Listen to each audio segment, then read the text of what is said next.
¿Qué tal, señores? Sean bienvenidos aquí en Voces. Mi nombre es José Luis López y estoy con gusto iniciando nuevamente el programa correspondiente a este día desde las instalaciones de Cortamortaja en la ciudad de Juchitán, de Zaragoza, Oaxaca. Quiero agradecer desde luego, como siempre, a la producción de este espacio de Voces desde Cortamortaja, Ernesto Morales, nuestro director general, a Cándido Sánchez en los controles, a la asistencia también a Juquila. Y agradecer a todos ustedes porque todos los viernes a partir de las 8 de la noche nos acompañan con los contenidos que generamos desde este espacio de Voces. Y bueno, el día de hoy tengo como invitado especial a una persona que, más allá de su función en la actividad pública, más allá de sus investigaciones como pues una persona dedicada a recaudar información que tiene que ver con nuestra cultura, con nuestra lengua, pues es mi amigo, Víctor Cata. ¿Cómo estás? Hola, José Luis Padius, Yeruga Padius, Elineruga Padius, Seguirás, Vinica, Yuyala, ¿no? Ya Sanino, dichas salas, Iropani. Pues te saludo con afecto, José Luis, gracias, también te considero un amigo. Y pues es un gusto, un placer estar aquí en tu importante programa de Voces y saludar también a todas las personas que nos siguen. No habíamos tenido la oportunidad de tenerte en este espacio, Víctor, y de verdad que te agradezco muchísimo que, pues dentro de esa agenda que traes, que vemos que andas muy activo y haciendo una serie de actividades, de acciones, pues te des el chance de venir a platicar con nosotros. ¿Sabes por qué? Porque a veces es importante conocer a la gente que está haciendo algo. Y en este caso en Voces siempre hemos procurado desmenuzar un poco, más allá del personaje público, conocer un poquito atrás. ¿Quién es Víctor Cata? Sabemos que tú vienes de una familia pues bastante pues identificada en el tema político, pero de pronto tú te moviste hacia otro rubro. Cuéntanos qué pasó. Bueno, pues creo que en casa siempre se leyó, ¿no?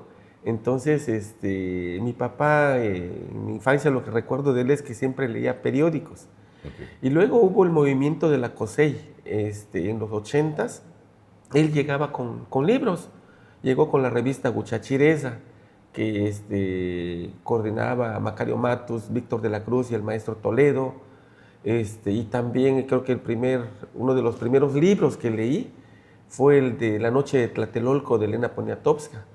También llevó él un libro sobre la vida de Demetrio Vallejo, ¿no?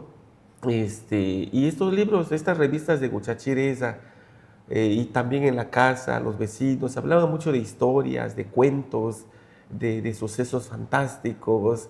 En las tardes, después de ayudar a descargar las carretas de los vecinos que traían calabazas, sandía, melón. Entonces, en agradecimiento, pues nos regalaban los frutos y también cuentos, ¿no? El primer libro que leí fue producto de este trabajo que hizo el maestro Toledo cuando funda la Casa de la Cultura. El libro de Rudyard Kipling, el Joseph Rudyard Kipling, el libro de la selva, ¿no? Y ahí en este libro pues encontré esas historias que yo ya sabía, ya me habían contado, ¿no? Parecidas, ¿no? Claro. ¿No? Parecidas estas historias. Y pues de ahí me vino las ganas de leer, de aprender más. Y ya un poquito más grandecito, cuando visitaba la biblioteca Gabrielo Pechiñas, que estaba antes en el centro, ¿no? Sí, arriba de los símbolos patrios, ¿no? Arriba de los símbolos patrios. Ahí encontré el vocabulario de Córdoba, el vocabulario castellano zapoteco de Córdoba, en una edición que hizo el INA, ¿no? Con una introducción de Huitberto Jiménez Moreno, que en ese tiempo pues yo no sabía quién era Huitberto Jiménez Moreno, y pues leí su introducción y me gustó lo que estaba hablando del trabajo, ¿no? Y ya con el conocimiento, pues yo ya hablaba el zapoteco. Me sorprendió porque decía en 1578, un año que no se me olvida. Dije, mira cuánto tiempo y todavía puedo yo leer este vocabulario sin que alguien me enseñara. Yo solito empecé a leer el vocabulario, empecé a hacer conjeturas, empecé a asociar grafías, palabras, cómo sonaban en el siglo XVI y cómo suenan actualmente, ¿no? Entonces eso me ayudó muchísimo, esa intuición y esas ganas de aprender sobre nuestra cultura, sobre nuestro pensamiento. Y pues ahí ya solito pues me fui encaminando. Me dio por leer, aprender historia, ingresé a la UNAM y de ahí pues estuve trabajando en el Instituto Nacional de Antropología e Historia casi 10 años en el departamento, en la dirección de lingüística. Después pues ya me metí a estudiar la maestría en el CIESAS, en Lingüística Indoamericana. Pues ya traía yo como un bagaje, ya traía yo como un conocimiento sobre mi idioma, sobre mi cultura, sobre mi pensamiento, ¿no? Oye, pero desde tu trabajo académico, desde tus estudios, ¿nunca te desligaste del zapoteco? No, Siempre no. fue como la plataforma, ¿no? De tu investigación, de tus estudios. Así es, siempre, siempre el zapoteco fue mi guía, ¿no? Porque ese es el poder que tienen las lenguas, ¿no? De hacer resucitar a las personas que ya no están con nosotros, a nuestras abuelas, a nuestras vecinas, a nuestras tías, que de niño escuchábamos que hablaban ese zapoteco bonito, ¿no? Ese zapoteco, pues, entre carcajadas, entre risas, un zapoteco, pues, amoroso, ¿no? Y eso es lo que yo recuerdo, ¿no? ¿Tu primer trabajo ya publicado fue Libana? Mi primer trabajo fue el de Nakasinodilla. Nakasinodilla. Solo somos memoria, pues ya está agotado.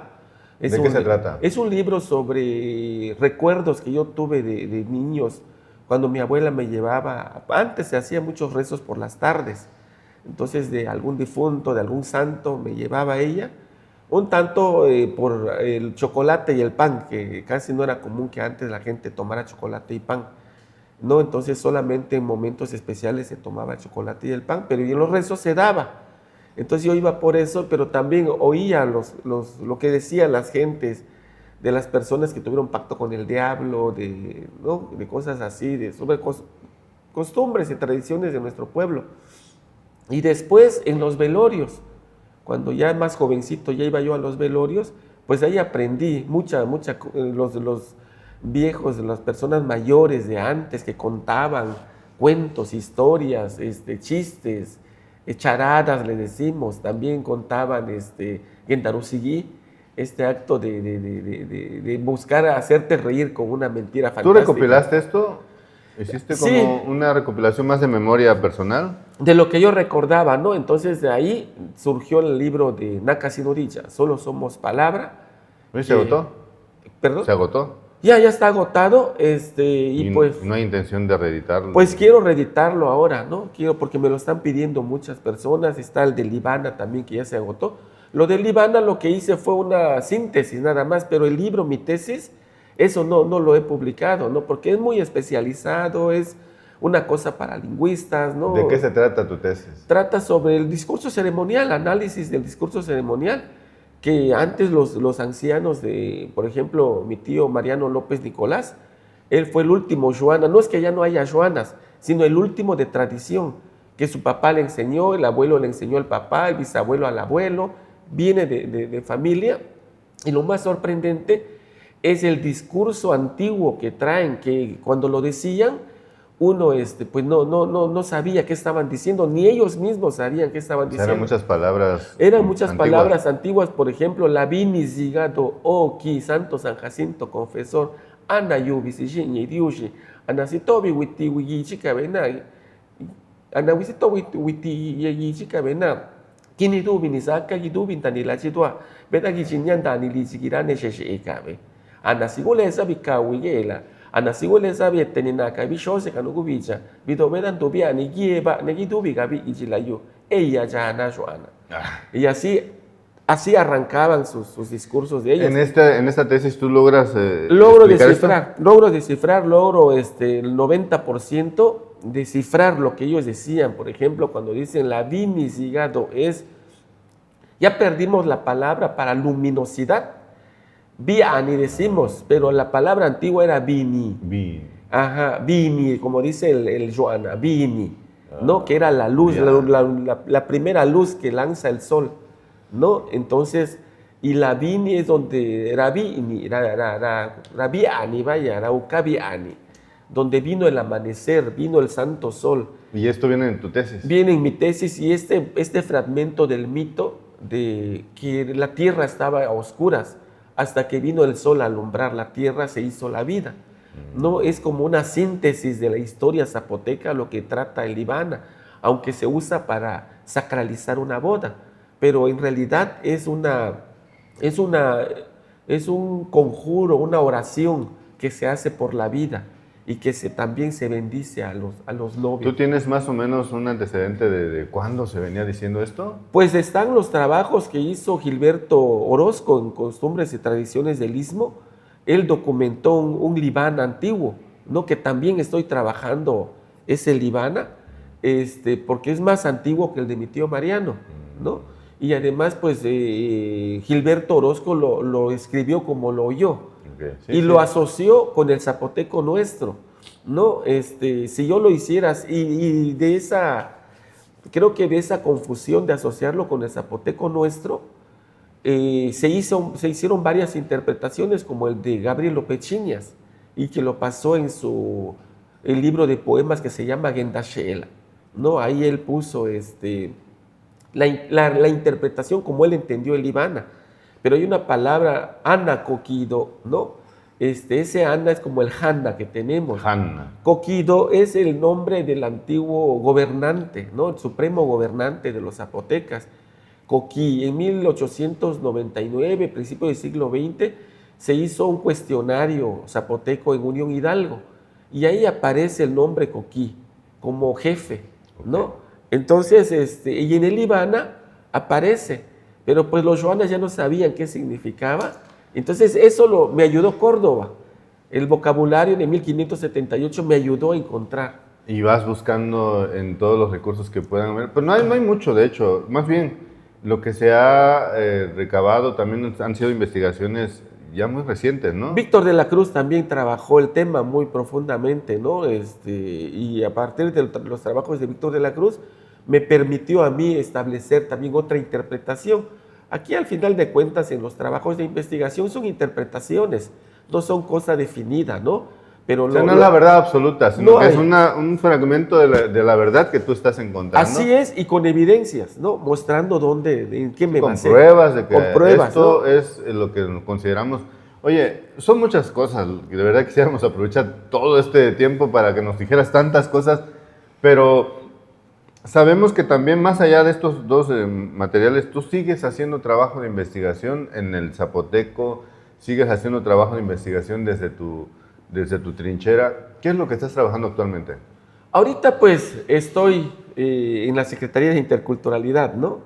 Y ahí pues estoy dedicado de tiempo completo. Que por cierto, desde ese espacio te hemos escuchado también exponer ahí en foros muchos elementos nuestros, ¿no? Así es, fíjate que tenemos creo que el hermano gemelo de Voces que no mueren, donde yo expreso el pensamiento que tenemos los zapotecas, de cosas interesantes, ¿no? Por ejemplo, los olores, los sabores, cómo está estructurado el idioma, cosas interesantes que el público le puede llamar la atención y hacer también que amen las lenguas originarias de nuestro estado, ¿no?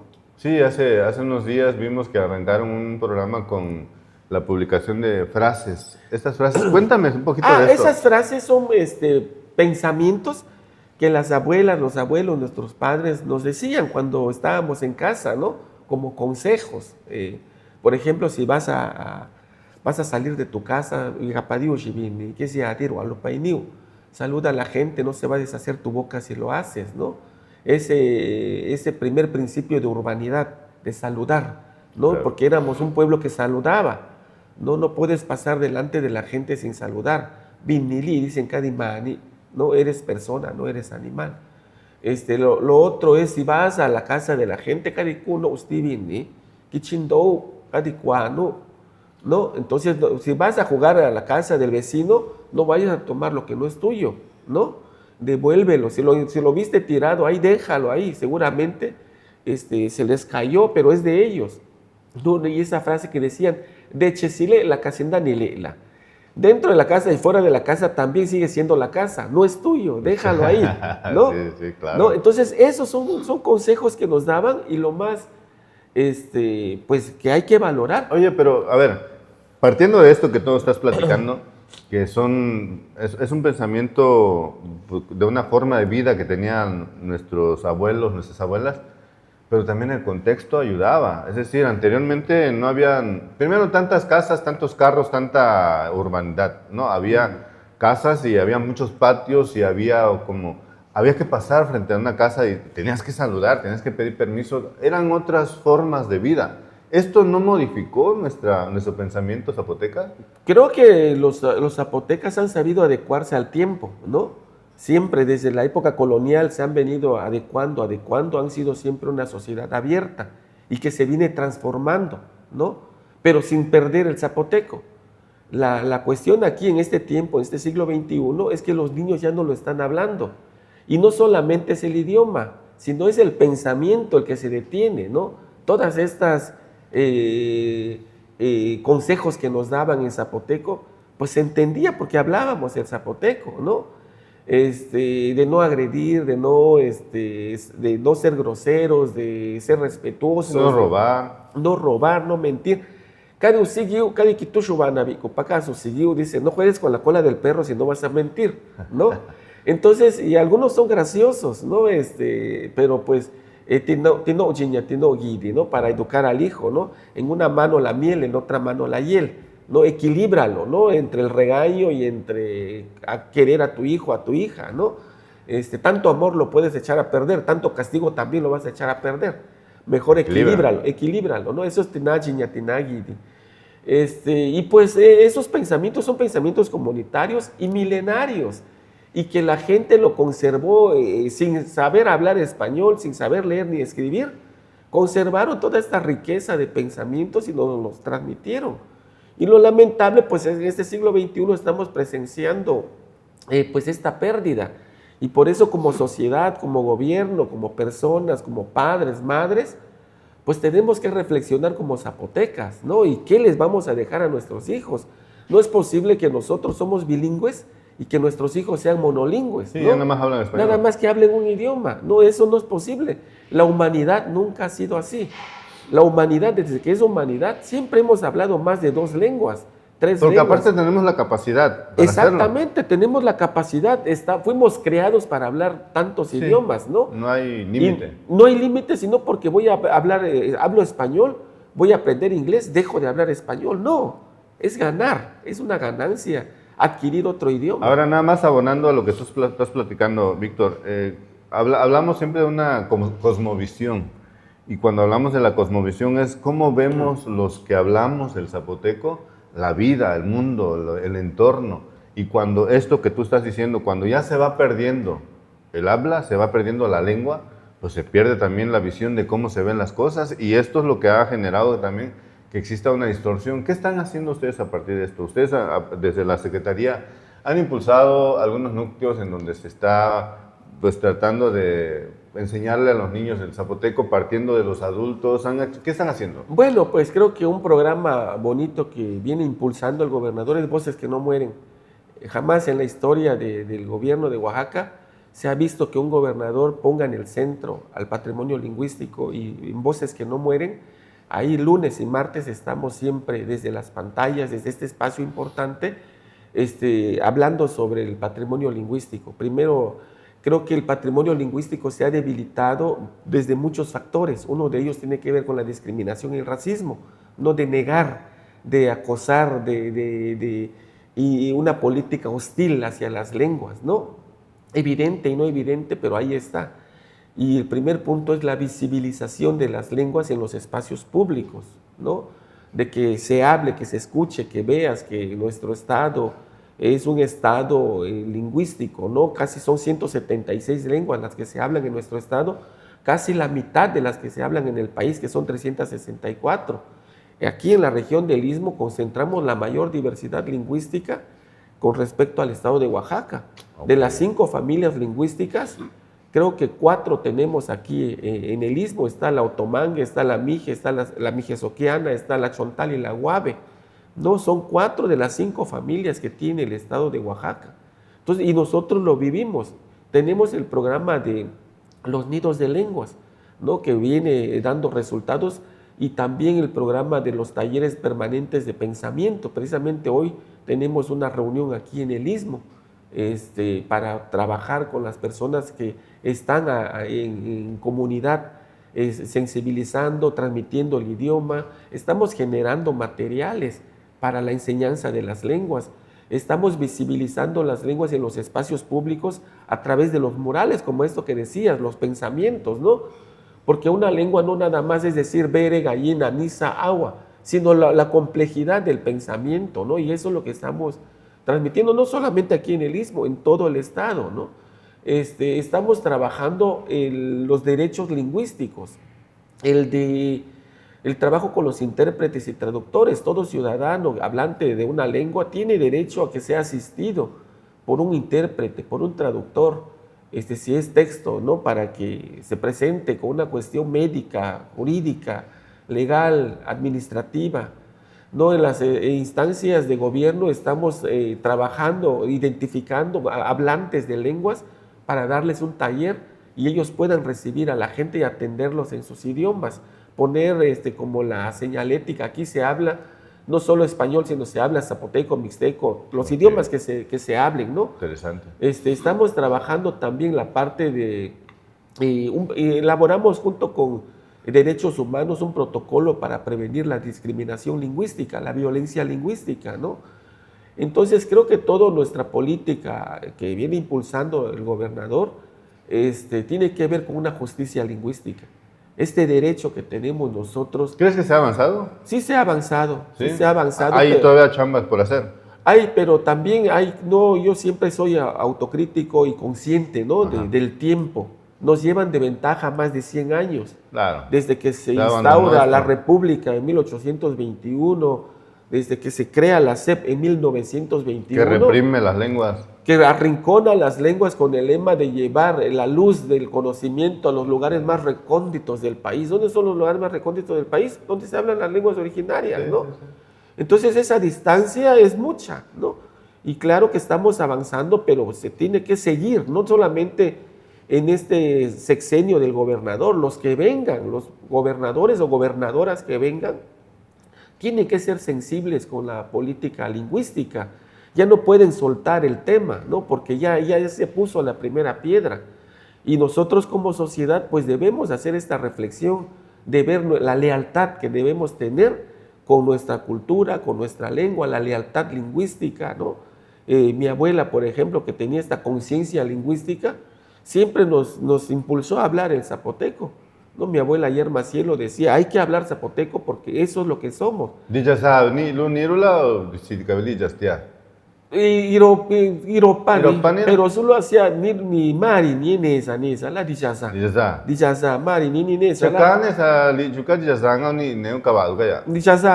nave ya chegu getera doña Vina na Yerma Cielo la cabio ala la visidi cada chala pues ni jasanga ni cabin kini na dibe ni kini ni dichastia kini ni dibe dichasanga ni ala vela ni pauchela do la una sicari ni kai sakadi. Pero visiene vena de nawine. Entonces dijastia acá pues más viside ranguani la escuela. Pero nescuago ne quiero veli cuba yubediago no ya cadi casi viside dijasa logendaranashi dijastia viside la logendanana. Fíjate que esto que estamos platicando para la gente que no nos logra entender, el proceso de aprendizaje que tuvimos, en mi caso por ejemplo, pues fue natural porque mi madre y mi padre solamente hablaban zapoteco, entonces en tu caso igual, tu abuela te fue inculcando esto. Así es, y el primer idioma formal que yo aprendí fue el zapoteco. Ya el español después lo aprendí, pero en un proceso doloroso, ¿no? De insultos. De represión incluso. De represión y de decir que no hables zapoteco en clases, ¿no? Los reglazos que te daban los maestros, los jalones de orejas. Un idioma no se aprende así. No, nadie aprende el inglés así, nadie aprendió el español así. Solamente los que hablamos lenguas originarias, que entramos a la escuela, se nos enseñó de esa forma tan violenta. Por eso hablamos de justicia lingüística, por eso hablamos de violencia lingüística, ¿no? Tanto la discriminación hacia nuestras lenguas, de hacernos sentir menos, de sentarnos en la fila de los burros, no porque no supiéramos, porque no hablábamos español, por eso no entendíamos la clase. No, eso es violencia, y éramos niños, ¿no? También eso fue un crimen, de que se nos hubiera estigmatizado de esa manera, ¿no? De sentarnos en un rincón y avergonzarnos, de no poder hablar el español.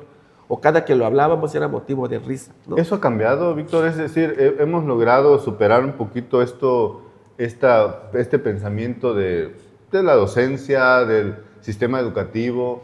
Sabemos que en el Estado se ha impulsado a través del magisterio estos rescates, pero ¿qué tanto se ha avanzado? Porque una cosa es el proyecto y otra cosa es echarlo a andar, porque muchos de los que están al frente no saben ni siquiera hablar zapoteco. Así es, pero creo que la SEP, el sistema de gobierno, de que se instaura y que deciden que haya una cultura y una lengua hegemónica, creo que ya lograron su objetivo, porque en la escuela Juchitán, donde yo estudié, en los 80s, grupos de 50 niños, uno no hablaba zapoteco porque venía de México. Uno. Regresé ahora a la escuela y toda la escuela nada más encontré 2 niños.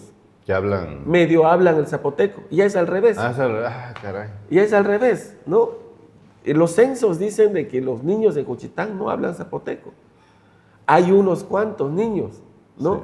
Y es lo que digo, gobierno, sociedad, padres, madres, abuelas, abuelos, no hay una escuela para aprender el zapoteco. La escuela es la casa, ¿no? Los que lo hablan. Los que lo hablan. Nosotros decimos, tenemos un programa que se llama La escuela nos quitó el idioma, que la escuela nos lo devuelva.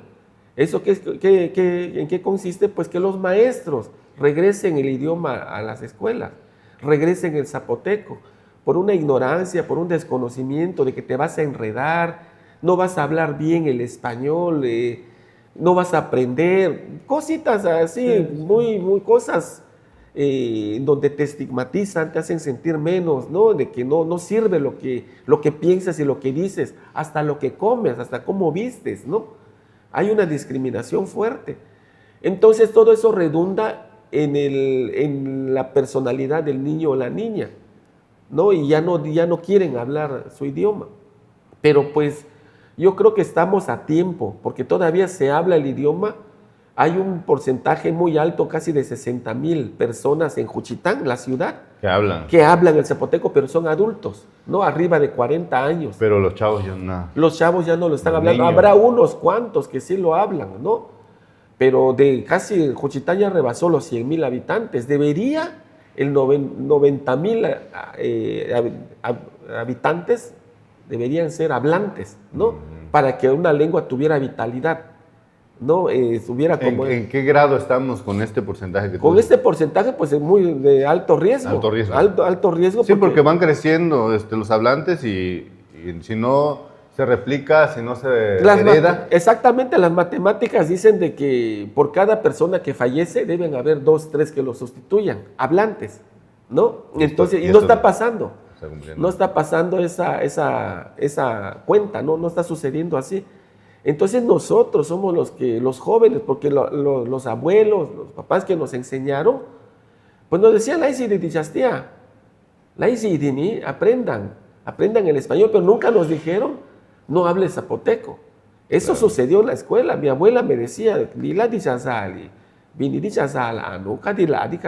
no somos ellos, ¿no? Entonces, esa conciencia, los papás deben y del gobierno y todos, y más nosotros como juchitecos, como juchitecas, debemos hacer esa conciencia de enseñar el idioma. No se van a enredar los niños, no se van a enredar. O sea, no debe de haber miedo en esto. No, porque los papás que tienen nuestra edad ahorita o más jóvenes hablan bien el español. Si nuestros papás que no hablaban bien el español. Pero también los tiempos han cambiado y los recursos y los elementos que tenemos para entender las cosas también se han ido actualizando. Entonces, creo que sería más fácil ahora comprender las cosas que anteriormente, que no teníamos tantas cosas como a la mano, ¿no? Entonces, considero que sí es importante. Víctor, yo te quiero agradecer muchísimo esta conversación que hemos tenido aquí en Voces y de verdad, ojalá y los resultados que vayan teniendo con esta serie de programas que están haciendo, pues también los demos a conocer y vayan teniendo impacto positivo para nuestra cultura, para nuestra lengua, para pues mejorar también el entorno, que es esto al final lo que se busca, que tengamos una sociedad que recupere valores que se han ido perdiendo con la pérdida también de muchos elementos tan originales que teníamos en nuestra cultura. Te agradezco mucho, Víctor. Muchas gracias, José Luis, y pues recordar siempre este pensamiento zapoteco que dice, ¿no? Este pensamiento milenario que habla de la diversidad lingüística, la diversidad cultural. Todos somos los diversos granos de maíz de una misma mazorca. Gracias, muchas gracias a todos ustedes. A nombre de la producción de Corta Mortaja aquí en Voces, mi nombre es José Luis López. Los espero hasta el próximo viernes. Muchas gracias.